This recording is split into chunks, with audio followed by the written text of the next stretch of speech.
Queremos saber de su mano realmente de qué se trata y también por qué es conocido así como el mal de San Vito. Sí, la enfermedad de Huntington, que generalmente se le dice Corea de Huntington, porque genera un movimiento denominado Corea, que son movimientos bruscos, sin fin aparente, que desplazan estructuras corporales. Sin embargo, la Corea de Huntington va más allá, porque es una enfermedad que, aparte del trastorno del movimiento, afecta también la parte cognitiva del individuo y también la personalidad del individuo. De hecho, muchas veces el debut de la enfermedad no es la Corea. Por ejemplo, las formas juveniles, el debut no es el trastorno del movimiento, sino problemas de tipo depresión, algún problema de tipo de personalidad, problemas de atención, y ulteriormente en la evolución, porque es un trastorno neurodegenerativo y progresivo, es que va a aparecer el trastorno del movimiento denominado Corea.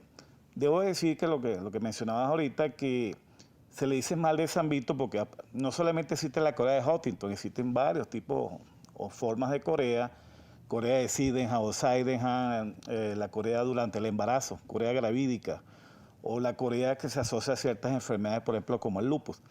Sin embargo, se le dice mal de San Vito, se le acogió ese término porque en su época había peregrinaciones hacia la basílica, hacia la iglesia de San Vito, en Ulm, en Alemania, para tratar de que estos pacientes se curaran del movimiento anormal o del trastorno del movimiento. Y por eso se denominó baile de San Vito. Muy bien, Era sí. una peregrinación a esa iglesia, a esa basílica, para tratar de buscar la gracia de Dios. Pues, Doctor, ¿qué le siempre parece se debe tener. también si presentamos a nuestra audiencia cuáles son los síntomas de la enfermedad de Huntington? Vamos a ver. Quien es neurólogo, también internista, y estamos hablando sobre la enfermedad de Huntington o mal de San Vito. También estamos conectados en las redes sociales. Doctor, justamente cuando hablamos de los síntomas, nos hablan por acá de una persona que tuvo un accidente, tuvo un golpe en la cabeza, un traumatismo, y esto le aceleró la aparición de la enfermedad de Huntington. ¿Esto puede ser posible? Sí, definitivamente puede ser así. Sin embargo, debemos acotar que la enfermedad de Huntington o Corea de Huntington es una condición con un gran componente genético.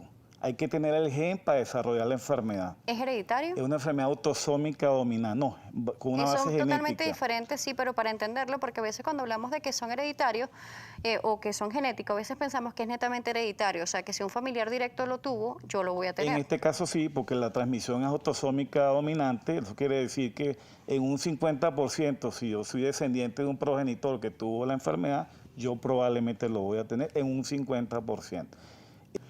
Sí es importante ese detalle.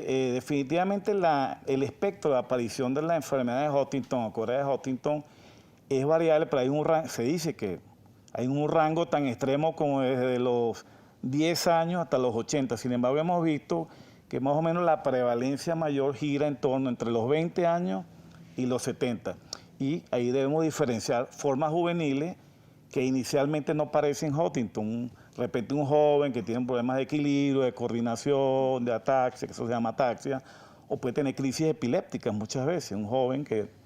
Y sin embargo no tenemos que sospechar que se va a tratar de un Huntington. Sin embargo, en el devenir es posible que este paciente joven o de una forma juvenil desarrolle un poquito de temblor, un poquito de pobreza de movimiento, un poquito de lentitud de pensamiento, de bradipsiquia, etcétera. Pero ya teniendo este abreboca de saber más o menos cómo es el comportamiento de la enfermedad, queremos irnos a una pausa, porque a regreso me gustaría hablar con usted cuál es el abordaje, acompañamientos, porque incluso en nuestro país existe la fundación que ayuda también a los pacientes con Huntington, que más adelante también vamos a hablar con una de sus voceras, para conocer sus iniciativas. Pero queremos ver cómo es ese abordaje, cómo se tratan este tipo de pacientes y además al núcleo familiar, que me imagino que también está afectado muy directamente en todo este proceso de atención. Total. El doctor Vladimir Fuenmayor nos seguirá acompañando, neurólogo, médico internista, sobre la enfermedad de Huntington o mal de San Vito. Recuerda las redes sociales.